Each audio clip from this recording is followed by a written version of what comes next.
This particular video relates to an article we've just completed and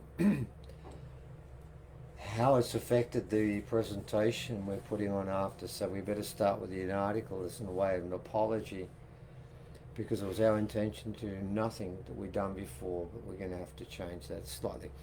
Anyways, first up the article, what we've managed to do is, now that we have 5 rings that we are looking after at the moment, 2 which we believe come from Atlantis and 3 that we come from Lemuria, and because it's been standardized in the measurements that come from the same machine, that's one of only 2 in Australia, highest level technology, we have a consistency in the analysis that you can't argue with. We have a consistency in the actual readings, which is quite fascinating. Now, as most people know, the first ring we got is a straight out pure copy of orichalcum, which Plato spoke about, Pliny the Elder spoke about, Homer spoke about, and it's linked solely with Atlantis. That's just part of the deal. And of course, in Wikipedia, they will tell us that both Atlantis and orichalcum are mythical. Well, we've disproven that. We've done that by showing you here it is. And we also now know that in the 6th century BC, a Roman ship sunk with ingots of orichalcum, which aren't Roman, even though that's what Wikipedia says, because the ingots were being taken to Rome, because there is no Roman mine of orichalcum, we all know that, and it wasn't going from Rome, they were taking it to there to be made into coins. So they found a vestige, and the Romans are known for stealing and taking and salvaging other things. They probably found this and taken it back and had for some time and exhausted what they were taking. What we have found is this. The reason why no one's found an orichalcum mine anyway, and the reason why they've claimed it's mythical, is they're both right. There isn't one. What we found is far more sublime and technologically advanced. Each one of these 5 rings, I see the 5 rings, yeah, all bar one of them have the complete orichalcum base. And then what we found is, in each one, the amounts are different. And they put them in, and I think it varies what each one's supposed to do. We have a range of copper between these 5 rings, all based around orichalcum, of around 30%, of zinc around 20%, of lead around 8%, and each one of them, even the smaller trace elements, varies widely. Lead, you can see a variation there. The top amount of lead in one of these, which is an essential part of orichalcum, is 8.8%. That's massive. Then it goes down to 2.39%. And in others, with the Atlantean ones, it's point something percent. And there are patterns there. Now let me share with you a couple. One is this, tin. Tin is found in all of the Lemurian rings. I'm with this one here, which comes from Angkor Wat. And I don't know if I'm holding it properly, and I'm probably not, because I can't see anything today, which is a blessing. Can't see my face for a change, which is wonderful. And the other 2 we've got are all found at Angkor Wat, and in each case they have the same tin. That's the one thing. All of them have orichalcum, but then they put the tin on top. In fact, the one you're just looking at now is purely orichalcum, nearly, very close to Atlantis ring number 1. But then it has an amount of tin in it, and it has 1.12%. Now what's fascinating is that the next Lemurian ring, the 3rd one, has some tin in it, and it's 1.12%. That's exactly the same. And here's something that really is fascinating. When you want to do percentages that match up, which is what this happens all the way through this analysis, this is why this really is something amazing taking place here, and it's more than digging out of the ground. The amount of copper and zinc in this ring is 95.22%. Now, the amount of copper in this one is around about 73%, and the amount of zinc is about 23%. Atlantis 1, it's about 73.9% and 25% zinc, roughly the same. Now, the other one ring we've got, the Lemurian ring, which has 1.12% tin. Both of them have the same. This one's got 95.22% copper and zinc together. The other one, number 3, has 95.25% copper and zinc together. But in the other one, the zinc is 35%, completely different makeup than the base alloys. But they still have exactly, nearly exactly, down to 300th of 1%. The same amount in their base, and they have exactly the same amount of tin inside both of them. Now you tell me that was done accidentally. So this is one of the things we've found. But because of the base, the variation in the base and the variation in the contents of these 5 elements, what we've also know for sure is each one of these metal rings was custom made in a laboratory where they're all put together. We have temperatures there we prove scientifically that must be above 3,000 degrees Fahrenheit. We know these 3 rings are ancient and were found in the ground, and we know that the ring in Atlantis, first one, was found 1.5 meters beneath the surface in the ground here. So therefore they're ancient. Now here's the other point I want to make about these rings before I talk about something different. They're ancient, are they? That ring I've just shown you. Now, the first Lemurian ring has all the orichalcum, but one element's missing. They took one out. And we know why they took it out. They had to, because the lead content was so high, it softened the metal. And they had to make a variation on this one. That was common sense. That's more in the article. I'll get to that last. But what it did is putting more lead into the ring weakens the integrity of the alloy.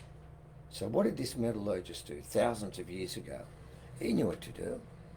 He put in some titanium. And the titanium is 1.17% of the total makeup of this first ring. Now here's the problem.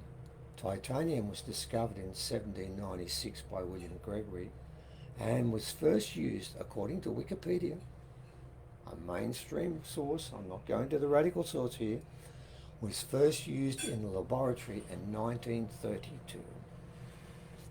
What's it used for? High tension steel. It's got actually the highest strength to density ratio of any metal on the planet and the highest non-corrosive qualities of any metal on this planet. Now we've got lead, a lot of lead, more lead than anything else in this particular ring, so they're putting this in to harden it up.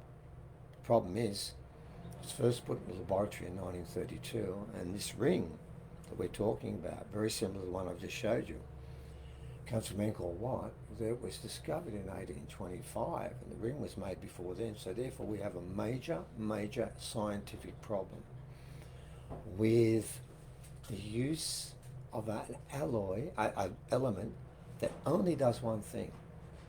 It strengthens its ratio. It's a high strengthening ratio. What it does is, with say 24 karat gold, you put less than 1% of that in, and it makes it incredibly hard, harder than 14 karat gold straight away. Hardens it up massively. Otherwise, you couldn't wear it.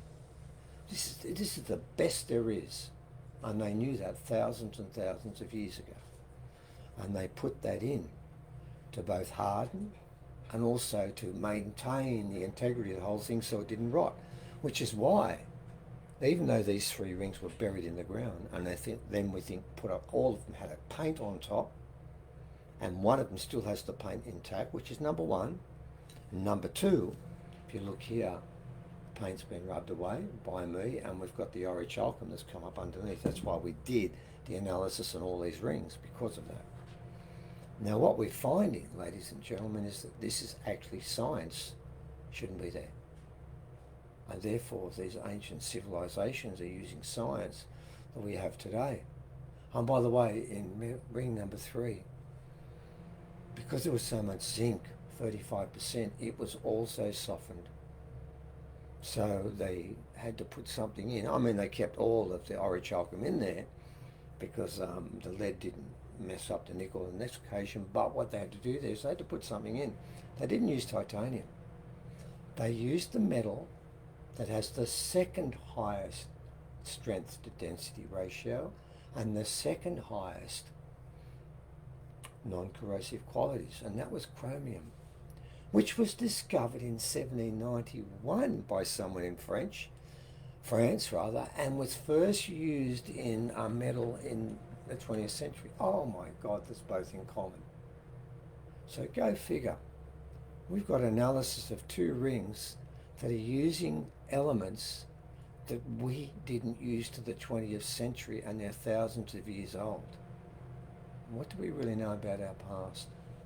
So what these rings tell us is, to begin with, and because they have logos that are associated with Angkor Wat, which used to be part of Lemuria, and both the rings have logos with the Atlantean rings have logos of Atlantis, and both contain solely orichalcum, which comes from Atlantis. We've proved both are there. So we believe this paper we've written, which unfortunately has got a bit of science in it, because I've got to prove the truth about this, and we've got a mystical part to this story which will be just as long, and it will follow in the next article. But I didn't want to mess the two up so people could criticise it. We believe it is absolute truth, the absolute proof about Atlantis and Lemuria, because we've got it in the laboratory, we've got it in the chemistry.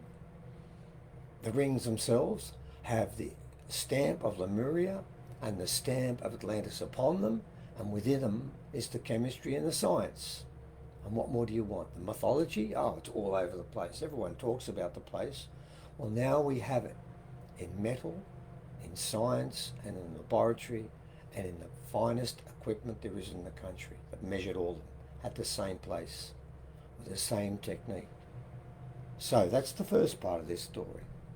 The second part relates to the next of our online presentations, where that is why the one change I'm making to this story, to what we're doing, is going into a bit more detail, about half an hour, about the whole of that paper, which goes for 7,000 words roughly, and a bit more we haven't put in, about how that all comes together so you can prove empirically that this takes place. And of course with that we will also do the mystical part there and explain how the rings, and this is where it gets tricky and I've got to throw it in, are not only incredibly sophisticated and incredibly inconvenient from a mainstream point of view, but they are also very incredibly magical and in some cases quite malevolent and dangerous. Believe me, they're both.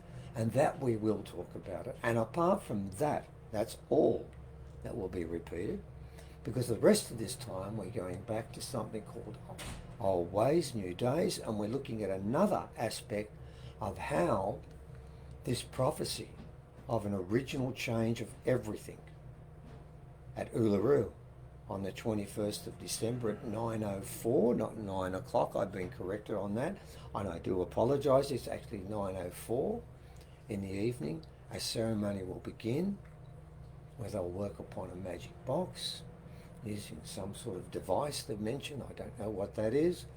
And then sing the box open it up, and then hopefully, if there are enough people in Australia with a soul that was still hopeful and still relatively pure, we charge the box up, and it charges up. Uluru and charges up the world, and we'll give you a lot more details on that because more's come in. But we're also going to look at this from a different point of view. We're going to go back and find out how we used to live and the historical veracity of the past records. And in particular, you need to understand something, because we want to look at this old ways and see what that means. And to do that, there's two parts to that. Number one, I want to go back way back to the very beginning, because if you go back past 2,000 years, go back past Pliny the Elder, there aren't historical accounts in books. They're all in scriptures. And this time around, we're going to get Paul Wallace, who's done many things, and one, which is what he is and still is an archdeacon in Canberra for the Anglican Church. He's also written a book, and is firmly convinced He's an expert in the Old Testament, particularly Genesis, and he's absolutely convinced that it's all about aliens coming here and the sharing of mitochondrial DNA, the whole business that takes place. And he is such an incredible mind and a brilliant speaker, and he's going to share with you the wisdom of the Old Testament, which is primarily an historical narrative, and it's primarily true. This is very important. These old myths and the stuff we dismiss before we had pen and paper and stuff, that's where the truth stood lay. But anyway, he's going to talk about that, and we're going to join in. We're going to do a comparison between the great original philosopher, Kakadu elder Bill Neji, and the Gospel of Thomas and some Gnostic books, and show you that in the more radical part of Christianity, it was full of the dreaming, because that was the first religion that went around the world, and you can't get rid of it. You can bring in a new part to overlay it, and of course when they made the Bible in Constantinople, a lot of these things, all the Gnostic parts, were taken out anyway, so we're going to cover that. But what is equal to the prophecy is the old ways part, and for this, the most important part of our presentation is we're doing an homage to the greatest original elder I've ever met. Kano is a Ramangeri man. Now, half of this is going to be about him, and it's not going to be history, it's not going to be science, it's not going to be facts, it's going to be anecdotal. We've called in, I've spoken to the Ramangeri. I was given my ceremony by Kano, and I give my first allegiance. I don't belong to a tribe as such. I know I'm original, and I'm not going down that path, but my first allegiance is always to the Ramangeri. And what's going to take place here is, I know that guy was magic. I know he was a Gadaija man. I know he was a clever fella. I know he was an elder. I know he's all those things, and I've never met anyone that comes close. We have a clip of him doing his ceremony at Uluru. We're going to put that up. We have a clip of one of the present-day elders of the Ramangeri speaking in the wind. The sound is a bit rough, but it's worth persevering with, and it's not perfect. About 8 ornaments talking about Kano. We have a representative, Darren McElroy, who's a Ramangeri man and a Bunjalung man, who's been liaising with the community about what he's going to say and what stories he's going to do. And then I'm going to be talking about, and we're both going to be talking about different events that break every rule of science. I mean, white fellas call it a miracle. I remember, like Wirichin, when speaking about what Kano said once, I called it a miracle, and he laughed at me and said, "What? That party trick?" So I want to explain why what is a miracle in our eyes, in blackfella eyes, old ways, is a party trick. And really, this is what I want you guys to learn about Kano, his wisdom. And I'm asking people that maybe didn't join our other stuff because they thought it was too scientific.